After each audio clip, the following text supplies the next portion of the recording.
Yo, what's up, guys? It's your boy Tacho here, and we're back for some more Fire Emblem Heroes.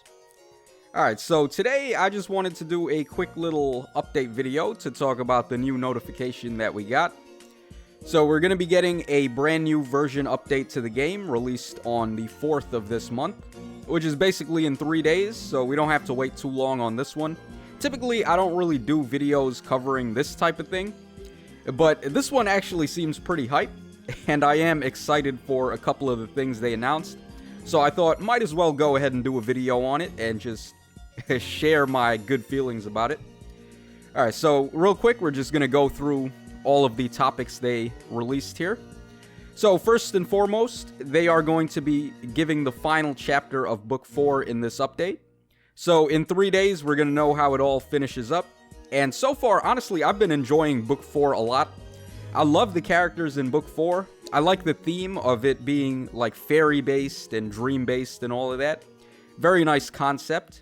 I think Freya is probably my favorite villain so far.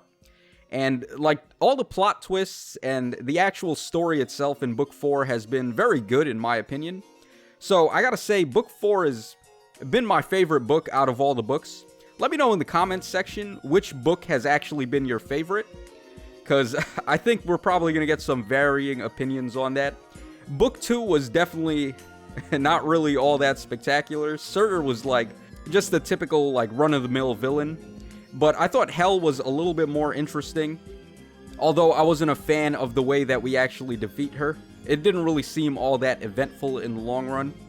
But Book 4, they've just been hitting the nail on the head consistently. Every chapter has been pretty cool, so I'm very much looking forward to seeing how that wraps up. Alright, we also are going to be getting some new combat manuals to the combat manual shop. So, Ephemera codes 11, these are going to be the units that we're getting.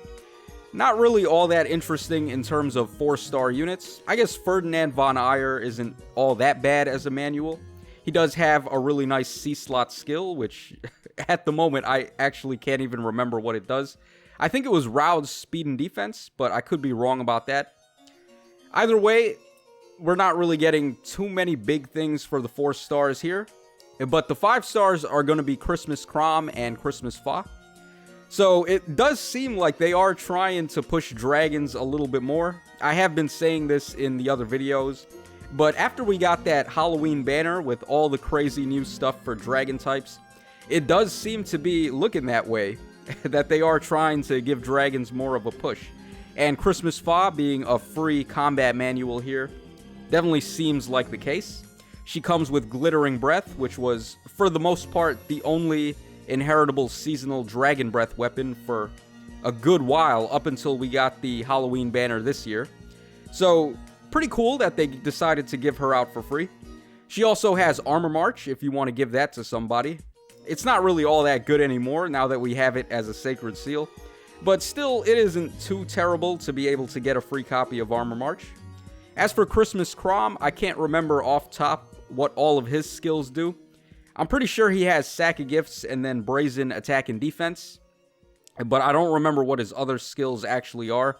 He may have Ward Armors, but it's been so many years since this guy came out that I just don't remember.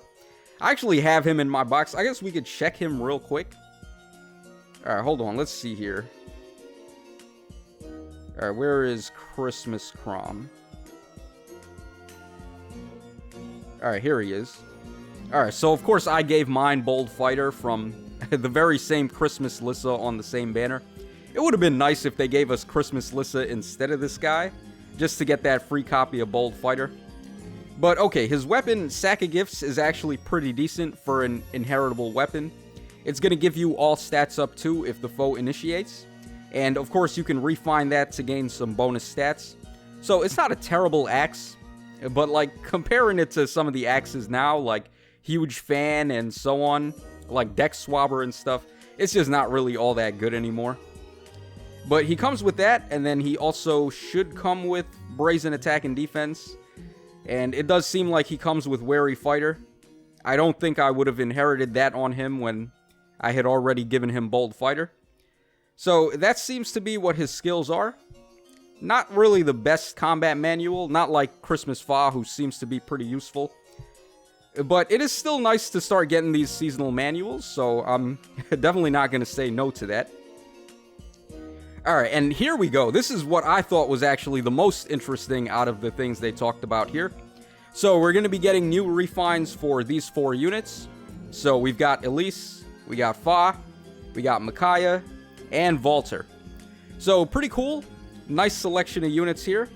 My Micaiah is actually pretty badass because I've got her at +7. So any refine for her is definitely going to be good.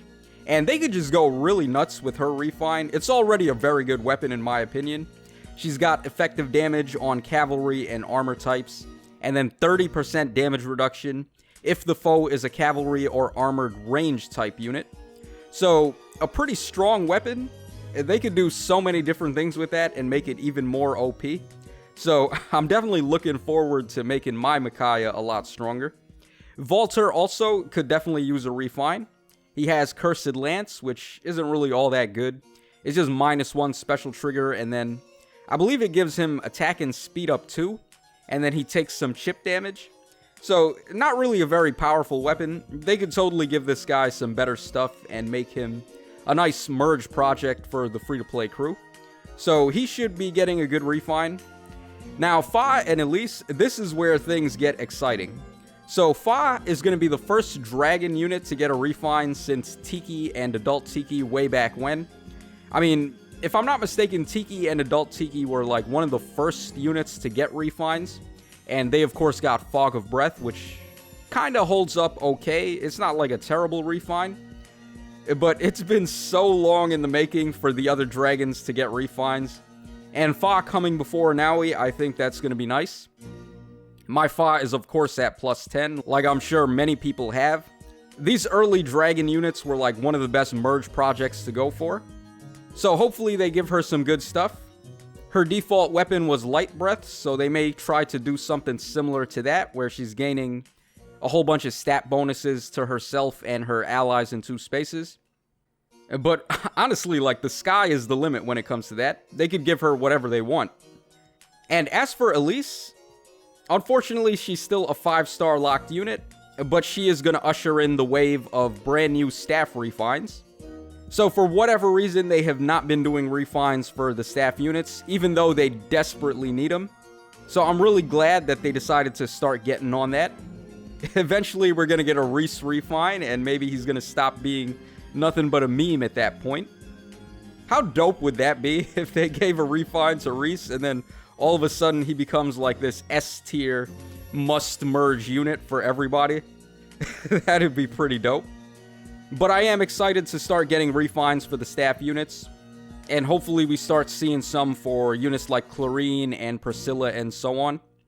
Like I said though, it does suck that Elise is still a 5-star locked unit. So hopefully she gets turned into a 4-star or a 3-star summon in the next batch of demotes. We'll just have to wait for the anniversary to see what happens there. But definitely an exciting batch of units for refines. And we've got a bunch of long-awaited things going on here. Alright, we're also getting an update to some of the Aether Raid structures. So all of the schools, you're going to be able to level them up to level 8. I mean, did we really need another level up for the infantry school? So what's it going to do at level 8? Like -9 to all stats? Like, come on, do we really need that? It's already like one of the best structures you can go for. I guess Fallen Ike just gets better and better as time passes, huh? The stronger these debuffs get, the better that guy gets. So, yeah, I mean, if you're a Fallen Ike fan, then I guess this is good news. But otherwise, not really too exciting. Alright, in Mjolnir's Strike, we're getting an upgrade for the Muspel Pyre. I don't really feel like anyone uses the structures in Mjolnir's Strike. It's not a very difficult mode. And plus, you can also use the Fey Pass Rewind feature in there if you want to. So, like, I don't really see a point in structures for that mode, but I guess if you're struggling or if your units can't really deal with some of the crazy stats that the units have, it could be nice to get some assistance from the structures in there. And we're also getting 2 new units to the Heroic Grail shop. So we're going to be getting Dancing Eldigan and also Petrine. Two very good units. Eldigan, of course, has a really nice defense stat for a dancer, so he has a good chance to avoid getting hit by Milla's isolation. And Petrine is just a really nuts lance cavalry unit. Her weapon is one of the craziest, so definitely going to be an exciting merge project for a lot of people. And as for other stuff, we have this thing here where learning with Sharina is going to be available or accessible a little bit more often from all the different menus. Not really sure if that's going to matter too much to people. Like, I personally have never even used learning with Sharina myself, but I guess it could be a cute little option if you want to take a look at what she has to say. And the last thing that they wanted to cover in this update is the changes being made to the iOS version requirements. So up until this point, you just had to have iOS version 8.0 or higher to play the game. But after this update, you're going to need iOS version 10.0 or higher. So, I mean, that's definitely going to suck for people that have older phones. And these iPhones are getting so expensive now. Like, I think they just released the iPhone 12 not too long ago. I still have an iPhone 8, so, like, it doesn't even matter to me. My phone is on, like, iOS 11 or something like that. So this doesn't really affect me. But it's very unfortunate for people that aren't going to be able to keep playing the game. So I'm not really sure why they would do an update like this. Typically, when gacha games or mobile games in general just do an update, they try to make the game more accessible to other mobile devices, just to help the player base and possibly pick up some new players. But I guess there's really not much we can do about this. So a little unfortunate, but that's just how the cookie crumbles. And before we finish up here, there's also one final thing I want to cover. So this update is coming out in 3 days. So on 11/4, and if we go over to the calendar real quick, there's actually something very interesting I want to talk about.